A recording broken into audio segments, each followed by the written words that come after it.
Indian economic class 12th economics का जो chapter कर रहे थे हम development experience India Pakistan China, उसमें हमने पिछली वीडियो में इंडिया पाकिस्तान चाइना की जो सिमिलर स्ट्रेटजीज़ हैं डेवलपमेंट की, या फिर इंडिया और पाकिस्तान की क्या सिमिलरिटीज़ थी डेवलपमेंट स्ट्रेटजी की, या फिर कैसा इकोनॉमिक मॉडल अपनाया तीनों ने, और उसके बाद इंडिया, पाकिस्तान और चाइना, इन तीनों की हम ग्रोथ देख रहे हैं, ग्रोथ स्टोरी। तो पिछली वीडियो में हमने चाइना की देख लिया, अब हम देखेंगे इंडिया और पाकिस्तान की। तो देखो, अब हमें देखनी है ग्रोथ स्टोरी ऑफ इंडिया। तो ग्रोथ स्टोरी ऑफ इंडिया में ये मेन बात है कि 2019 में जो इंडिया की जीडीपी थी वो थी लगभग 2.9 ट्रिलियन डॉलर, जो कि मतलब समझो 14.2 तो थी ट्रिलियन डॉलर चाइना की, और हमारी इससे 4 गुना कम, मतलब 3 चौक 12 से, मतलब हमसे 4 गुना ज़्यादा है चाइना की। मतलब सोच सकते हो आप कितनी ज़्यादा है। तो चाइना की, इंडिया की जो है हमारी फिर भी काफ़ी ज़्यादा है, लेकिन अब लगा लो 278 बिलियन डॉलर। अब बिलियन और ट्रिलियन में ये होता है कि जब ये बिलियन हज़ार बनेंगे ना, 1000, जब ये 1000 बिलियन बनेंगे तो 1 ट्रिलियन बनता है। तो लगा लो 1000, फिर 2000, फिर 3000 बिलियन, यानी तब जाके ये बनेगा चाइना का, मतलब इंडिया का ट्रिलियन। तो हम पाकिस्तान से काफ़ी ऊपर है, लेकिन हम चाइना से काफ़ी नीचे हैं। क्योंकि पाकिस्तान से हम ऊपर हैं क्योंकि हमारी पॉपुलेशन ज़्यादा है, लेकिन हमारी चाइना के साथ हमारे पॉपुलेशन में कोई ज़्यादा डिफरेंस है नहीं, फिर भी हमारी जीडीपी काफ़ी कम है। तो अब इसे रिटर्न में लिखते हैं। तो देखो यहाँ पर 1951 से लेके 2019 तक, यानी 1951 से लेकर 2019 तक जो एवरेज ग्रोथ रेट रही इंडिया की वो 6% रही। और अगर हम देखें कि 2018 की ग्रोथ रेट थी वो 6.1% थी, चाइना की 6.7। और चाइना की ग्रोथ रेट कम है, उससे हमें कोई उतना खास फर्क नहीं, मतलब हम ऐसा नहीं कह सकते कि इंडिया अच्छा है। देखो, चाइना की ग्रोथ रेट कम है, क्यों? क्योंकि चाइना ऑलरेडी ग्रोथ रेट काफ़ी अचीव कर चुका है और 14.2 ट्रिलियन डॉलर पर पहुंच चुका है। अब अगर उसकी 6% से भी ग्रो होगी इकोनॉमी तो काफ़ी उनके लिए ठीक है। 3 या 2% तो नहीं है ना, 6% बहुत है। लेकिन इंडिया की जो है 6.1%, ये काफ़ी कम है, क्योंकि अभी हमारी 2.9 ट्रिलियन डॉलर ही है, इससे ज़्यादा बढ़नी चाहिए। इसके बाद मेनली इंडियन इकोनॉमी में जो ग्रोथ ज़्यादा अचीव हुई वो 1991 के बाद, जब हमारे यहाँ इकोनॉमिक रिफॉर्म्स यानी आर्थिक सुधार, इकोनॉमिक रिफॉर्म्स यानी आर्थिक सुधार लागू हुए। ये आर्थिक सुधार कब लागू हुए? ये 1991 में लागू हुए, जिन्हें हम एलपीजी शॉर्ट में बोलते हैं। एलपीजी मतलब लिबरलाइजेशन, प्राइवेटाइजेशन, ग्लोबलाइजेशन। लिबरलाइजेशन का मतलब है उदारीकरण, प्राइवेटाइजेशन का मतलब है निजीकरण, और ग्लोबलाइजेशन का मतलब है वैश्वीकरण। अब ये जो तीनों चीज़ें हैं, लिबरलाइजेशन, प्राइवेटाइजेशन, ग्लोबलाइजेशन, इसका मतलब है कि लिबरलाइजेशन का मतलब है जो भी हमने रिस्ट्रिक्शंस लगा रखी थी लाइसेंस वगैरह की, कोटा की। मान लो पहले क्या होता था, कोई भी फैक्ट्री वगैरह लगाता था, ये 1991 से पहले, तो उस पर बहुत सारी रिस्ट्रिक्शंस लगा रखी थी हमने लाइसेंस वगैरह की और कोटा की। मान लो इतना प्रोडक्ट ही बना सकता है, अगर इससे ज़्यादा बनाना है तो लाइसेंस लेना पड़ेगा, इससे ज़्यादा जो मल्टी प्रोडक्ट्स बनाने हैं तो लाइसेंस लेना पड़ेगा, यहाँ से ज़्यादा शिफ्ट करना है कहीं कोई और से राज्य में तो लाइसेंस लेना पड़ेगा, परमिट लेना पड़ेगा। एक कोटा था, मतलब कोटा मतलब सिर्फ इतना ही सामान बना सकते हैं, कोटा बोलते हैं उसे, सीमा निर्धारित कर रखी थी। इन सब बाधाओं से मुक्त करने को ही बोलते हैं लिबरलाइजेशन, उदार करना, उदारीकरण। ठीक। इसके अलावा जो दूसरा है प्राइवेटाइजेशन। प्राइवेटाइजेशन का मतलब है कि जो कंपनियां सरकारी हाथों में थी या सरकारी सेक्टर खुले हुए थे, सरकार के लिए खुले हुए थे, जो सेक्टर, मान लो फॉर एग्जांपल कोई से भी जिसमें टेलीकम्युनिकेशन था, मतलब दूरसंचार, जैसे टेलीफोन वगैरह का, तो इसमें केवल सरकार ही आ सकती थी। उसके बाद ये प्राइवेट लोगों के लिए भी खोल दिया, आप प्राइवेट कंपनीज भी आके अपनी मोबाइल सिम बेच सकती थी। तो उस तरीके से काफ़ी कंपनीज, काफ़ी प्राइवेटाइजेशन किया गया, काफ़ी सेक्टर्स खोले गए प्राइवेट प्लेयर्स के लिए। ट्रांसपोर्टेशन से लेके हर तरह की काफ़ी चीज़ें खोली गई और उससे काफ़ी ग्रोथ भी मिली प्राइवेट प्लेयर के आने से। और इसके बाद हमने पहले हमारी पॉलिसी थी इम्पोर्ट सब्स्टिट्यूशन, यानी वो माल घर में उगा लो या बना लो जो बाहर से आ रहा है, इम्पोर्ट सब्स्टिट्यूशन। लेकिन बाद में ये अकल आई कि जो हम बाहर से सामान मंगा रहे हैं ना, बाहर से जो हम अपने आप को अगर एक कमरे में बंद कर लेंगे कि भैया सारा यहीं उगा लो, बाहर से कुछ मत मंगाओ, तो ये पॉलिसी में कहीं ना कहीं दिक्कत ये है कि हमें कभी ना कभी तो इंटीग्रेट करना पड़ेगा वर्ल्ड से, कभी ना कभी तो हमें वर्ल्ड की ज़रूरत पड़ेगी, कभी ना कभी हमें वर्ल्ड को सामान बेचना भी पड़ेगा, ख़रीदना पड़ेगा। तो क्यों ना हम वर्ल्ड को सामान बेचकर पैसा कमाएं। तो हमने पॉलिसी अपनाई एक्सपोर्ट प्रमोशन, यानी हमें माल बेचना ज़्यादा बेटर लगा कि मतलब अपनी इकोनॉमी को खोलो, लेकिन खोलने के साथ साथ ये नहीं कि बस उनका माल खरीदते रहो, हमें एक्सपोर्ट करना है, प्रमोट करना है अपने एक्सपोर्ट को, निर्यात को हमें प्रोत्साहन देना है। और डोमेस्टिक इन्वेस्टमेंट की जगह अब पहले तो हम डोमेस्टिक इन्वेस्टर्स के भरोसे बैठे थे कि भैया डोमेस्टिक इन्वेस्टर्स के हाथ पैर जोड़ते थे कि भाई आप इंडस्ट्रीज लगा लो, फैक्ट्रीज लगा लो, आप हमारे देश में जो है ये करो, हम आपको टैक्स में रिबेट देंगे, छूट देंगे, ये देंगे, वो देंगे। लेकिन फिर हमने एफडीआई पे भरोसा किया, फॉरेन डायरेक्टर ने फॉरेन प्लेयर्स को मौका दिया कि आप आइए, हम यहाँ पर बिजनेस कीजिए, आपको हम स्पेशल इकोनॉमिक जोन देंगे, उसमें आपको हम छूट देंगे। अगर मान लो आप इस सेक्टर में आकर काम करते हो या इस जगह पर इस राज्य में बिजनेस लगाते हो या फैक्ट्री सेटअप करते हो, तो आपको हम काफ़ी रिबेट देंगे, टैक्स रिबेट देंगे और भी छूट देंगे, लाइसेंस वगैरह फ़ीस कम लेंगे आपसे, जो भी चीज़ें हैं आपको ज़्यादा फैसिलिटीज़ मुहैया कराएंगे। तो ये सब था हमारा डोमेस्टिक इन्वेस्टमेंट से एफडीआई की तरफ मूव होना। और डीप इंटीग्रेशन हमारा जो नेक्स्ट स्टेप था कि हमने डीप इंटीग्रेशन किया वर्ल्ड की इकोनॉमी के साथ। जितने भी यूरोपियन कंट्रीज़ हैं, मलेशिया की साइड कंट्रीज़ हैं, south east Asian countries, south east Asian, ये जो एशियन कंट्रीज़ हैं, इनसे हमने किया। और साउथ कोरिया से लेके जितने भी वर्ल्ड में कंट्रीज़ हैं उनसे हमने इंटीग्रेट किया, डीप इंटीग्रेशन हुआ, तो काफ़ी ट्रेड एग्रीमेंट्स हुए। तो कुल मिला के इनकी वजह से हमारे 1991 के बाद काफ़ी हमारे देश की जो है ग्रोथ रेट अच्छी आई। अब देखो यहाँ पर जो पाकिस्तान है उसकी 2019 में $274 बिलियन जो है उसकी जीडीपी है, तो इंडिया और चाइना से काफ़ी कम है। लेकिन इसमें एक और बात है कि 1960 से लेकर 2019 तक इसकी ग्रोथ रेट कितनी रही? 4.2%।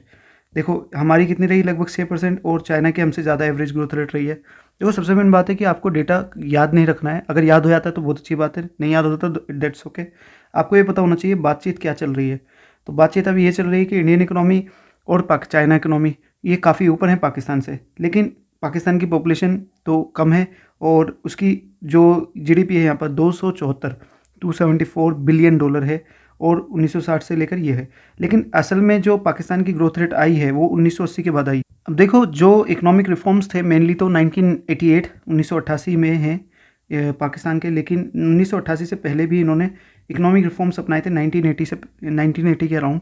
तो उसकी वजह से मतलब उन्होंने क्या किया था, पहले क्या था, पाकिस्तान इकोनॉमी भी ये बिलीव करती थी हम क्लोज इकोनॉमी रहेंगे और जो बाहर से माल मंगाते हैं उसका भी इंपोर्ट सब्स्टिट्यूशन करेंगे। इंपोर्ट सब्स्टिट्यूशन का मतलब जो चीज़ इंपोर्ट की जा रही है उसको यहीं उगाएंगे या बनाएंगे, उसे बोलते हैं इंपोर्ट सब्स्टिट्यूशन। हिंदी में बोलते हैं आयात प्रतिस्थापन, यानी जो चीज़ आयात की जा रही है उसका यहीं प्रतिस्थापन बना लेंगे। लेकिन क्या होता है ना कि आप सब चीज़ नहीं बना सकते, या बनाओगे भी तो बहुत महंगी पड़ेगी। बेटर है कि आप एक्सपोर्ट पर ध्यान दो, एक्सपोर्ट। तो इन्होंने भी यही देखा कि भैया एक्सपोर्ट तो बढ़ाना पड़ेगा, और अगर एक्सपोर्ट बढ़ाना है, दूसरे देशों में माल बेचना है, तो उनका माल खरीदना भी पड़ेगा, या फिर अपनी इकोनॉमी को ओपन करना पड़ेगा। क्लोज इकोनॉमी से क्या करना पड़ेगा, क्लोज्ड इकोनॉमी से लेकर ओपन इकोनॉमी करनी पड़ेगी, खोलनी पड़ेगी इकोनॉमी।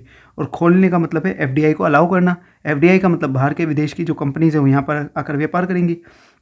अब देखो बाहर की कंपनी को उन्होंने भी अलाउ किया एफडीआई को, और उन्होंने भी प्राइवेट इन्वेस्टमेंट को भी अलाउ किया, यानी कोई भी निजी उद्योगपति अगर कंपनी लगाना चाहता है, फैक्ट्री सेटअप करना चाहता है, तो उसको अलाउ किया। तो ये दो पॉलिसीज़ की वजह से 1980 के बाद पाकिस्तान में भी काफ़ी ग्रोथ रेट देखने को मिली। और इसमें 2008 के बाद क्या हुआ, पाकिस्तान की इकोनॉमी में काफ़ी गिरावट आने लगी, क्योंकि पाकिस्तान में क्या ना, टेररिज्म बढ़ गया, आतंकवाद। और आतंकवाद बढ़ने की वजह से ना जो एफडीआई होता है, फॉरेन डायरेक्ट इन्वेस्टमेंट, यानी जो फॉरेन इन्वेस्टर्स होते हैं वो डर जाते हैं और वो यहाँ इसको प्रेफरेंस नहीं देते। आप देखो अगर चाइना में जब से ये मतलब वायरस का है या जो भी चीज़ें हैं, तो जो कंपनीज़ हैं ना, फॉरेन इन्वेस्टर्स हैं, वो चाइना कंट्री को प्रेफरेंस नहीं दे रही हैं। वो साउथ कोरिया को, या जो नीचे एशियन कंट्रीज़ हैं, मलेशिया हो गई, फिलीपींस हो गई, या और जो कंट्रीज़ हैं उनको प्रेफरेंस दे रही हैं, सिंगापुर को या और कंट्रीज़ को। अब वो फर्स्ट डेस्टिनेशन कंट्री वही बनती है जहाँ पर इंफ्रास्ट्रक्चर भी होता है और सही पॉलिटिकल स्टेबिलिटी होती है और विल पावर होती है पॉलिटिकल लीडर्स की उस देश के प्रति। तो और दूसरी बात, इस देश में ना पाकिस्तान में करप्शन और पॉलिटिकल इंस्टेबिलिटी आ गई। एक तो राजनीतिक अस्थिरता, कभी कोई बन रहा है, कभी कोई बन रहा है, कभी कोई जो वहाँ का आर्मी लीडर है वो प्रेसिडेंट में या प्राइम मिनिस्टर जो भी बन जाता है उसकी पोस्ट पर आ जाता है। तो काफ़ी पॉलिटिकल इंस्टेबिलिटी थी और करप्शन भी था, आ ही जाता है वो टाइम के बाद। उसके लिए एक दृढ़ पॉलिटिकल वो चाहिए, विल पावर चाहिए, इच्छा शक्ति चाहिए। तो इसी के साथ साथ देखते हैं हम कि इंडिया, पाकिस्तान, चाइना का जो हमने अभी तक कंपैरिजन देखा दोनों वीडियो में, तो हमने ये पाया कि इंडिया और पाकिस्तान को काफ़ी पीछे छोड़ते हुए चीन काफ़ी आगे निकल गया है जीडीपी ग्रोथ रेट में भी, और जीडीपी की जो टोटल उसकी एग्रीगेट जो जीडीपी है जो कि हमें अभी पता है $14.2 ट्रिलियन, और हमारी इंडिया की 2.9 लगभग ट्रिलियन, और पाकिस्तान की $274 बिलियन। तो ये काफ़ी पीछे है पाकिस्तान और इंडिया की चाइना से। और चाइना का जो है प्रदर्शन है, यानी जो भी उसका परफॉर्मेंस है वो काफ़ी बेटर है, बट इंडिया का भी बेटर है काफ़ी, और पाकिस्तान से मतलब। और चाइना कंट्री का जो जो सक्सेस स्टोरी है उसका जो क्रेडिट जाता है उसके पॉलिटिकल स्टेबिलिटी को जाता है। एक तो उन्होंने नेचुरल रिसोर्सेज को अच्छे से यूटिलाइज़ किया, एफिशिएंटली यूज़ किया अपना कुशलतापूर्वक, और उन्होंने ये दिखा दिया कि किसी भी देश में नेचुरल रिसोर्सेज होने से या केवल रिसोर्सेज होने से ग्रोथ नहीं आ सकती, आपको पॉलिटिकल स्टेबिलिटी भी चाहिए और पॉलिटिकल विल पावर भी चाहिए। यानी आपको राजनीतिक स्थिरता भी चाहिए और राजनीतिक दृढ़ शक्ति या इच्छा शक्ति भी चाहिए अपने देश को ग्रोथ करवाने के लिए। तो उन्होंने ये दिखा दिया पूरी दुनिया को, और एक चमत्कारी, आप कहो कि चमत्कारी को क्या कहेंगे, कि एक ड्रामेटिकली उन्होंने ग्रोथ रेट अचीव की है। और यहाँ हमने जितने भी ग्रोथ रेट की बात की है पाकिस्तान की या फिर इंडिया की, ऊपर यहाँ देखो 6% ग्रोथ रेट जो एवरेज है, और 2018 की 6.1%, 6.1%। और अगर हमने चाइना की जो की थी पिछली वीडियो में कि 2018 की उसकी 6.7% है। और तो ये सब वर्ल्ड बैंक का डेटा है, ठीक है। तो अलग अलग जो इकोनॉमीज डेटा देती हैं वो डिफर कर सकता है 1%, मतलब 0.21% कुछ भी थोड़ा बहुत। तो आपको डेटा इतना ज़्यादा वो नहीं, बस आपको पता होना चाहिए किस कंट्री में क्या हुआ। अब देखो नेक्स्ट पॉइंट आता है कि इंडिया, पाकिस्तान और चाइना में दोनों में, तीनों में स्ट्रक्चरल जो शेयर था, मतलब स्ट्रक्चर शेयर मतलब होता है कि वहाँ के देश की जनता कितना एम्प्लॉयमेंट में कंट्रीब्यूट कर रही है, प्राइमरी, सेकेंडरी और टर्शरी में, या फिर इन तीनों सेक्टर से कितना ग्रोथ में मतलब जीडीपी में कंट्रीब्यूशन आ रहा है। तो ये देखते हैं। तो यहाँ देखोगे आप तो आपको पता लगेगा कि इंडिया, पाकिस्तान, चाइना तीन हैं। तो जीडीपी में कंट्रीब्यूशन एग्रीकल्चर में कितना है इंडिया का, जो एग्रीकल्चर सेक्टर में कंट्रीब्यूशन है वो एग्रीकल्चर का सेक्टर का कंट्रीब्यूशन है 15%, और सेकेंडरी का 23%, और इसका लगभग 60% के करीब। इधर आ जाओ, पाकिस्तान का 24% एग्रीकल्चर का कंट्रीब्यूशन जीडीपी में, सेकेंडरी सेक्टर का ज़्यादा है 19%, और मतलब कम है, और सर्विस सेक्टर का सबसे ज़्यादा 56%। और अगर चाइना का देखो तो चाइना का एग्रीकल्चर का कंट्रीब्यूशन जीडीपी में बहुत कम है, जबकि सबसे ज़्यादा कंट्रीब्यूशन किसका है, एग्रीकल्चर वो इंडस्ट्री सेक्टर का, और सर्विस सेक्टर का लगभग चाइना का और पाकिस्तान का बराबर है, हमारा ज़्यादा है। तो अभी इस टेबल से आपको क्या समझने को मिल रहा है, ध्यान से देखो इसको। इस टेबल में हमें ये देखने को मिल रहा है कि जो इंडिया है उसका एग्रीकल्चर का कंट्रीब्यूशन कितना है, हमारा सबसे ज़्यादा जीडीपी में कंट्रीब्यूशन किसका है, सर्विस सेक्टर का। 3 सेक्टर होते हैं, ये तो क्लियर है ना, यहाँ पर सिर्फ ये समझ रहे हैं सर्विस सेक्टर का सबसे ज़्यादा, सेकेंडरी सेक्टर का नॉर्मल, और सबसे कम एग्रीकल्चर सेक्टर का। अब इधर आ जाओ, पाकिस्तान का सबसे कम सेकेंडरी सेक्टर का, बहुत बेकार बात है कि सबसे कम इसका है, और सबसे ज़्यादा जो है सर्विस सेक्टर का, ठीक। और चीन का सबसे ज़्यादा जो सर्विस सेक्टर का है रोल है, उसके बाद थोड़ा सा ही कम है सर्विस एग्रीकल्चर से और सेकेंडरी सेक्टर का, और एग्रीकल्चर सेक्टर का काफ़ी कम है। तो ये है। और एम्प्लॉयमेंट का अगर स्ट्रक्चर देखें तो एम्प्लॉयमेंट का स्ट्रक्चर ये है कि एम्प्लॉयमेंट में हमारे जो 50% लोग अभी भी एग्रीकल्चर पर डिपेंडेंट है। अब एक चीज़ बताने वाली यहाँ पर ये है कि जो 1947 या कह लो 1950 के अराउंड हमारे देश की लगभग 70% पॉपुलेशन किस पर लगी हुई थी, एग्रीकल्चर सेक्टर में, यानी प्राइमरी सेक्टर में बोलते हैं उसे। और हमारे देश का इस एग्रीकल्चर का कंट्रीब्यूशन जीडीपी में लगभग 50%, यानी जितनी जो जीडीपी थी टोटल उसमें 50% कंट्रीब्यूशन एग्रीकल्चर सेक्टर दे रहा था, यानी प्राइमरी सेक्टर दे रहा था। अब जो 70% पॉपुलेशन लगी हुई थी अब वो हो गई लगभग 47%, लगभग 50% कह लो। और जो कंट्रीब्यूशन था जीडीपी में इन 50% लोगों का, पहले 70% लोगों का 50% कंट्रीब्यूशन था, अब ये जो 50% लोग लगे हुए हैं इनका कंट्रीब्यूशन घट के हो गया 15%। यानी कहीं ना कहीं इंडस्ट्री सेक्टर और इनका रोल बढ़ा है सर्विस सेक्टर का, है ना। तो आप कह सकते हो कि इंडस्ट्री से निकलकर लोग सर्विस सेक्टर और इंडस्ट्री सेक्टर में गए हैं, और उनका जो जीडीपी में कंट्रीब्यूशन है वो भी ज़्यादा हुआ है, तभी तो प्राइमरी सेक्टर का कंट्रीब्यूशन कम हो गया। अब यहाँ आ जाते हैं, अब यहाँ देखते ध्यान से कि भारत का जो 50% जो लोग लगे हुए हैं एग्रीकल्चर सेक्टर में, जो कि अभी भी ज़्यादा है क्योंकि डेवलप कंट्रीज़ में इतने लोग नहीं लग रहे थे एग्रीकल्चर सेक्टर में, और इंडस्ट्री सेक्टर में केवल 22%, और सबसे ज़्यादा लगे हुए हैं सर्विस सेक्टर में। देखो किसी भी देश की तरक्की जो होती है वो ऐसे होती है कि प्राइमरी सेक्टर से लोग निकल कर इंडस्ट्री सेक्टर में आते हैं, इंडस्ट्री सेक्टर से निकलकर सर्विस सेक्टर में आते हैं। ये जितनी भी डेवलप कंट्रीज़ हैं उनका पैटर्न देखा गया है, लेकिन इंडिया के साथ उल्टा हो गया। इंडिया के साथ ये हुआ कि एग्रीकल्चर सेक्टर से निकल के लोग इंडस्ट्री सेक्टर में ना आने के बजाय डायरेक्ट जम कर गए सर्विस सेक्टर की तरफ। आप देखो यहाँ पर 50% या डायरेक्ट यहाँ पर आ गए, क्योंकि यहाँ पर जो पहले 1940-50 में देखोगे आप तो यहाँ पर लगभग कम ही लोग थे। यहाँ पर मतलब मान लो 10 या 12%, 15% होंगे, तो ज़्यादा लोग नहीं आए यहाँ पर, यहाँ चले गए। जबकि किसी भी देश की ग्रोथ तभी हो सकती है जब उसके इंडस्ट्री सेक्टर में लोग ज़्यादा लगे हों, क्योंकि उस देश की इंडस्ट्री भी तो मजबूत होनी चाहिए, वहाँ की मैन्युफैक्चरिंग भी तो ज़्यादा होनी चाहिए, क्योंकि वहाँ पर एक्सपोर्ट तो तभी करोगे आप जब वहाँ पर मैन्युफैक्चरिंग करोगे। अब यहाँ पर तो कुछ मैन्युफैक्चरिंग हो नहीं रही, इंडस्ट्री सेक्टर ज़्यादा लगे हुए नहीं है, मतलब लगे हुए हैं लेकिन एक अपने देश का ही हम प्रोडक्शन पूरा नहीं कर पा रहे हैं, हम बाहर से इंपोर्ट करना पड़ रहा है उल्टा। एक्सपोर्ट तो हम तब करेंगे ना जब हम ज़्यादा प्रोडक्शन करेंगे, सरप्लस में प्रोडक्शन करेंगे। तो आपको एक पॉइंट क्लियर हो गया कि हमारे देश के लोग इंडस्ट्री सेक्टर की जगह सर्विस सेक्टर में चले गए। दूसरा पॉइंट ये है कि पाकिस्तान का देखें तो पाकिस्तान में अभी भी 42% लोग लगे हुए हैं एग्रीकल्चर में, जबकि ये भी लगभग 70% लगे हुए थे, यानी ये 30% हमसे ज़्यादा लोग इसमें से निकल चुके हैं। तो ये इनके लिए फ़ायदे की बात है। लेकिन इंडस्ट्री सेक्टर में ये भी नहीं आए, ये भी डायरेक्ट कहाँ चले गए, मोस्टली ये सर्विस सेक्टर में चले गए। यहाँ भी यही सेम पैटर्न हुआ है। जबकि आप चाइना का देखो, तो चाइना का देखोगे तो यहाँ दिख रहा है कि 70% लगभग इस पर पॉपुलेशन डिपेंडेंट थी एग्रीकल्चर पर 1950 में, लगभग इसके अराउंड। ये घट के हो गए यहाँ पर 27%, क्योंकि इन्हें पता था मेनली किस में पहुँचाना लोगों को, इंडस्ट्री सेक्टर में। तो यहाँ इन्होंने पहुँचाया इंडस्ट्रियल सेक्टर में, और यहाँ के अलावा ये सर्विस सेक्टर में भी गए। तो आपने देखा कि ये इंडस्ट्री में भी गए और सर्विस सेक्टर में भी गए, जबकि हमारे लोग कहाँ पर डायरेक्ट सर्विस सेक्टर में चले गए, इधर भी सर्विस सेक्टर में चले गए। और इधर आकर देखते हैं, अगर कंट्रीब्यूशन की बात देखें तो हमारी जो कंट्रीब्यूशन आ रही है मेनली वो सर्विस सेक्टर से आ रही है, इनकी भी सर्विस सेक्टर से आ रही है, इनकी सर्विस सेक्टर और इंडस्ट्री दोनों से आ रही है। हमारी देखो सर्विस सेक्टर से कितना कंट्रीब्यूशन है, बहुत कम है, 23%, 19%, इनका 40% आ रहा है, तो बहुत ज़्यादा है। हमारा एग्रीकल्चर से अभी भी काफ़ी कंट्रीब्यूशन है, इनका केवल 7% है। तो कहने का मतलब है कि पैटर्न जो हमने देखा, अब देखो इसमें हम देख सकते हैं सारा प्राइमरी सेक्टर जो है इंडिया और पाकिस्तान चाइना तीनों का ही प्राइमरी सेक्टर जो है यानी एग्रीकल्चर सेक्टर मेन सेक्टर नहीं रहा है।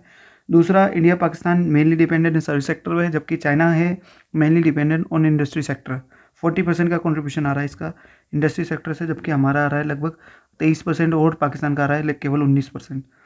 और इंडस्ट्रियल डेवलपमेंट इंडिया पाकिस्तान में इसका अभाव है, क्योंकि हमने जंप कर दिया डायरेक्ट सर्विस सेक्टर की तरफ और हमने इंडस्ट्री सेक्टर का इतना डेवलपमेंट नहीं किया। और इंडिया पाकिस्तान में ये जो सर्विस सेक्टर की तरफ बढ़ावा हुआ है, ये हुआ है मेनली डीप इंटीग्रेशन की वजह से। मतलब हम एकीकरण कर रहे हैं वर्ल्ड कंट्रीज़ के साथ, जो पूरी दुनिया के जो देश हैं, डेवलप्ड कंट्रीज़ हैं, उनके साथ हम जल्दी जल्दी मिल रहे हैं। तो उसका इम्पैक्ट ये हो रहा है कि हमारा सर्विस सेक्टर जल्दी इंप्रूव हो रहा है, क्योंकि हमारे यहाँ प्रोफेशनल्स बढ़ रहे हैं, सर्विस सेक्टर में ही जाते हैं वो ज़्यादातर। तो इंडस्ट्रीज़ इतनी नहीं लगी, जबकि सर्विस सेक्टर काफ़ी इम्प्रूव हो गया है। तो लोगों को जहाँ जॉब मिलती है वो लोग वहीं जाते हैं, तो सर्विस सेक्टर में ज़्यादा जॉब अपॉर्चुनिटीज़ हुई, तो इसलिए हमारे लोग सर्विस सेक्टर की तरफ बढ़ गए। तो ये पॉइंट्स थे कुछ इसके लिए। अब यहाँ पर एक चीज़ और देखने वाली है कि जो यहाँ पर हमने देखा कि इंडिया जो है ना, इंडिया की जो हम एग्रीकल्चर से निकलकर इतने ज़्यादा लोग नहीं आए यहाँ पर, अभी भी 50% इंडिया में डिपेंडेंट हैं एग्रीकल्चर सेक्टर पे। तो जबकि यहाँ पर इतना ज़्यादा 61% हमारा जो है कंट्रीब्यूशन हो गया, इतना ज़्यादा हमने चेंज कैसे कर लिया, जबकि केवल इसका 50 एग्रीकल्चर का 50% कंट्रीब्यूशन था आज़ादी के टाइम पर, और जबकि लगे हुए थे इसमें 70%, 20% ही घटे हैं, और एग्रीकल्चर सेक्टर में इतना ज़्यादा इतना कम कंट्रीब्यूशन हो गया। तो वो इसलिए हुआ है, दिख रहा है कि यहाँ पर कि लोग तो कम निकले एग्रीकल्चर सेक्टर से, अभी भी 50% है, दोनों से ज़्यादा है, लेकिन कंट्रीब्यूशन ज़्यादा हो गया। तो ये दिखा रहा है कि कहीं ना कहीं जो सर्विस सेक्टर की ग्रोथ आई है, ये इतनी ज़्यादा जो सर्विस सेक्टर की ग्रोथ आई है, ये लोगों की वजह से नहीं आई है, ये टेक्नोलॉजी की वजह से आई है, यानी ये मशीन की वजह से आई है, मशीनीकरण की वजह से आई है। यानी जो हमारी ग्रोथ आई है उसमें एम्प्लॉयमेंट जनरेट ज़्यादा नहीं हुआ है, उसी को बोलते हैं हम जॉब लेस ग्रोथ। क्या बोलते हैं? Job less growth. इसको बोलते हैं हिंदी में रोजगार रहित विकास। रोजगार रहित विकास, याद कर लो, रोजगार रहित विकास, इंग्लिश में जॉबलेस ग्रोथ। तो ये जॉबलेस ग्रोथ जो हुई है, इसकी वजह से हमारे देश में क्या है, लोग बेरोजगार हो गए, क्योंकि पढ़ लिखे या फिर अनपढ़ या फिर स्किल्ड लोग जो है बेरोजगार हो गए, क्योंकि उन्हें रोजगार नहीं मिला। तो ये इसी पैटर्न को दिखा रहा है कि जो ग्रोथ आई है ये मशीनीकरण की वजह से आई है, कैपिटल इंटेंसिव टेक्निक की वजह से आई है। इसके बाद देखते हैं डेमोग्राफिक प्रोफाइल, यानी जनांकीय रूपरेखा कैसी थी इंडिया पाकिस्तान चाइना की। तो यहाँ देखते हैं हम कि जो इंडिया में जो है ये 2015 का डेटा है। 2011 जनगणना के हिसाब से हमें पता है कि इंडिया में लगभग 121 करोड़ और चाइना में उससे ज़्यादा। तो अब देखते हैं ज़रा 2015 की जनगणना का एस्टिमेट है, ये जनगणना तो नहीं हुई है लेकिन 2015 का एस्टिमेट है कि जो इंडिया में है लगभग 131 करोड़, चाइना में लगभग 137 करोड़ और पाकिस्तान में 188, ये 18 करोड़। ठीक है, ये 18 करोड़ के अराउंड है। तो देखो पता लग रहा है आपको कि सबसे ज़्यादा चाइना में पॉपुलेशन है, उसके बाद इंडिया में, और पाकिस्तान की काफ़ी कम है पॉपुलेशन। लेकिन अगर डेंसिटी की बात करें, हम ग्रोथ रेट की सबसे पहले बात करते हैं, तो इंडिया की ग्रोथ रेट रही है 1.2% के करीब, और चीन की ग्रोथ रेट हमसे कम रही है 0.5%, और पाकिस्तान की हमसे ज़्यादा रही है 2.1% के अराउंड। तो इसको ये मतलब इसमें क्या दिख रहा है आपको, तो डेटा अगर याद भी नहीं होता है तो 2% लगभग पाकिस्तान की ग्रोथ रेट है पॉपुलेशन की, जो कि बहुत ज़्यादा है, और इंडिया की है 1.2%।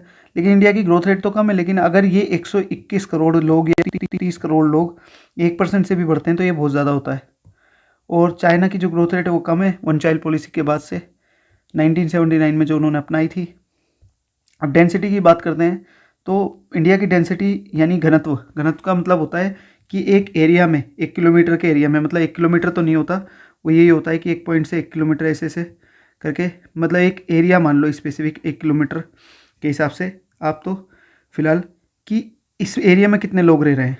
तो समझो इंडिया में जो एरिया है, जैसे हमें पता है, हमने अभी मैप में देखा था कि इंडिया जो है हमारा, इंडिया के में एरिया कम है और पॉपुलेशन ज़्यादा है।